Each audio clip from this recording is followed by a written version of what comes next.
Okay. We've kind of moved a few things around. We have our 2019 budget request. Deputy Superintendent Scott Jones.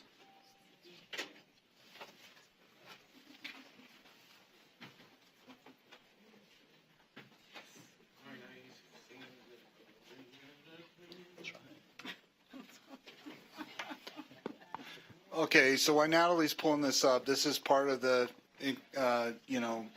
month to month, we go into this particular agenda item, update you on any significant changes that have occurred from the previous month going all the way into and to the end of the legislative session. The superintendent and the chair and I met with the governor, Kristen Cox, Tammy Piper, Karen. What was that, sir? Tuesday? Tuesday. Yeah, it was Tuesday. Really great exchange on, what we propose. Obviously, you heard this morning that the governor's budget's not out yet. I just want to once again recognize the GOMB staff, especially Jacob Wright, for all his work and support that he gave to us through the entire process. What you see in front of you is highlighted in yellow is some of the changes or, more integrity or fidelity in the first one. So I'll start from the top down. Originally, we had estimated. Oh, go ahead. Hey, I just have to step out for just a second. Okay. Vice Chair Warner's going to. Sure. Okay. Chair Warner. Okay. Yep. Got it. So the top one is originally, or for all of the previous months, we had put in an estimate of about 2% enrollment growth, which was 70 million. So the CDC completed that process, and enrollment growth is 1.18%, and so that's the dollar amount. There's no further action necessary on your part. That's just what we're making sure that we demonstrate to you. If there's any questions at any time, just let me know or to let the chair know, and we'll go from there. As you scroll down, we brought a little bit more definition into the second category, which is the USBE office priorities. And what I want to do is just kind of pause here for a moment and talk about the program evaluation request that you had already approved. That's 2 FTEs, and that would be 2 research analysts. This ties right in with what you were just presented with the audit. That's the number there. Then, of course, the internal audit hotline and risk specialist. And then in the USB financial operations, which you approved to go forward, to request for the governor's budget, and then into the legislative session, is a 1.5 FTE, where one would be a particular position under Natalie's direction to help with charter school. Over that 10-year period, or over a significant time frame, we opened so many charter schools. We have a great relationship with the State Charter School Board staff. But with all of the volume and everything going on in the charter school world, this was an important part of that. So the new highlighted areas are also these 2 highlighted FTE requests, the restorative discipline services, and the business case for this one is actually located in your backup or in the board docs. That's 1 educational specialist and 1 office specialist. This is a result, again, of the audit and trying to implement or put that forward. Yeah. So, okay. Was there a misspelling or something? There was just extra zero. Oh, extra zero. Okay. So $3,350,000. Yes. Okay, she got it. So no, that's only $335,000. The USB charter school support too. Now this is more on the programmatic side. So earlier I told you about how you had approved for the 1.5 to go forward, 1 being for, the financial piece. This would definitely increase our ability to respond in a joint or cooperative effort with State Charter School Board staff. First, just as an example for any kind of closure or something that would happen along those lines. So those were additional changes. We always briefed you and let you know that even if we miss the window or the opportunity for the governor's budget, we can always do this as part of the legislative process. I'll still share this information with the governor's office. They were made aware of that before we met the governor, that these were potential items that we were going to put in front of you for further consideration. Then, of course, you have the USDB priorities. I still need to check the number on the USDB steps and lanes, but they have the 2 requests. The steps and lanes is by code. And then, of course, we have the programs for the ELEA priorities, which you ranked 9 of them So we've sent those forward. We sent all of these forward, but also, noted the 9. But we did add one more additional one. We received a business case for the IC, and I wrote down what that stands for, but it's in science. Informal science education enhancement. Yes, I couldn't have said that better myself. So thank you for that support.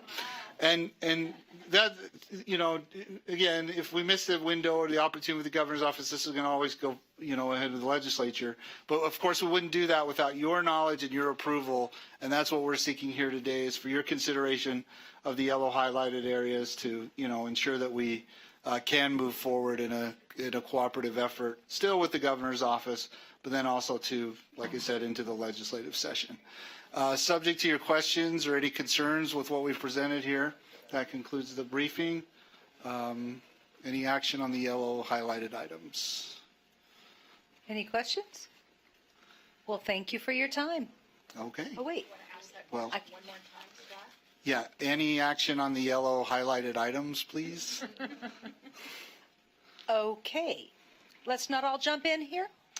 Thank you. Board Member Reby?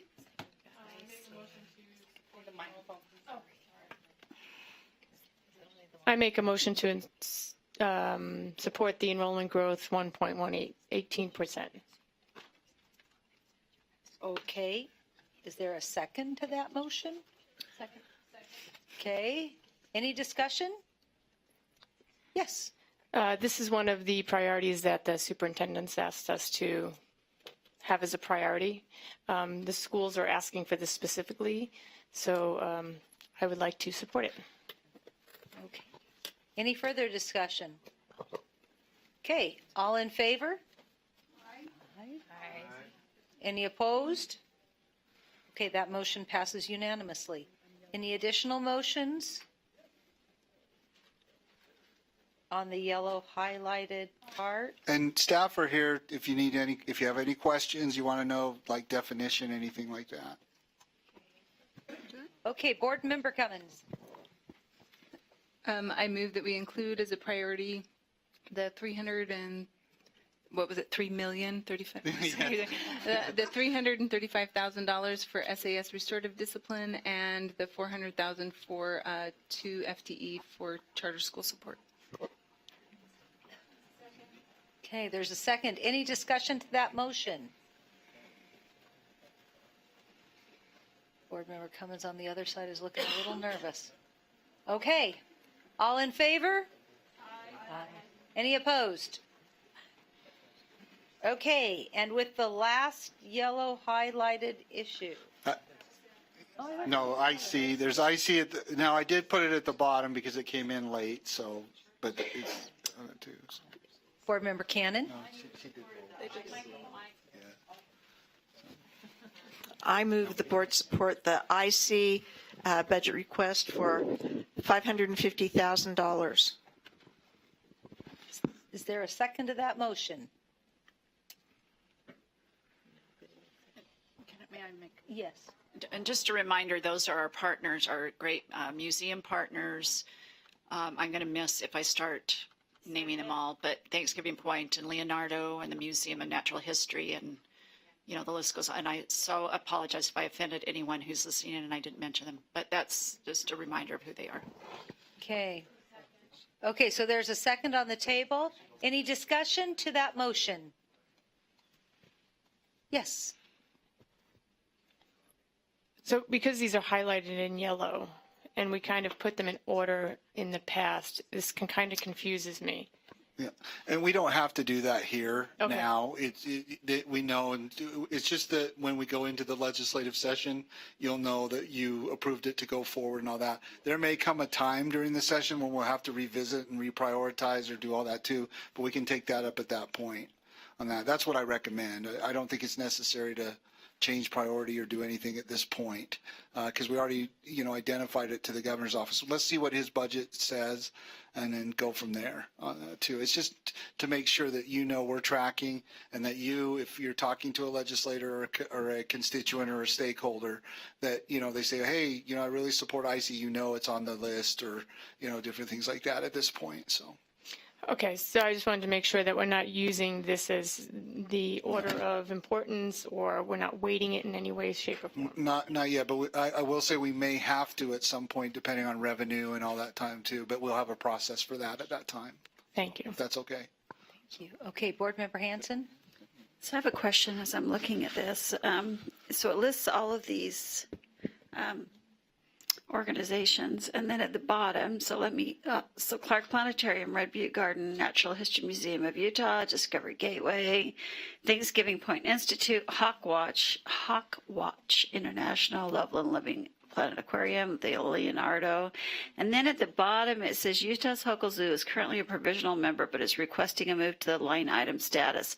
Are we making any kind of statement about the line, whether Hogle Zoo should move to line item status or not? Are we including them in what we're doing here? I can answer that. Okay. Unless, have we got Ricky here? Okay.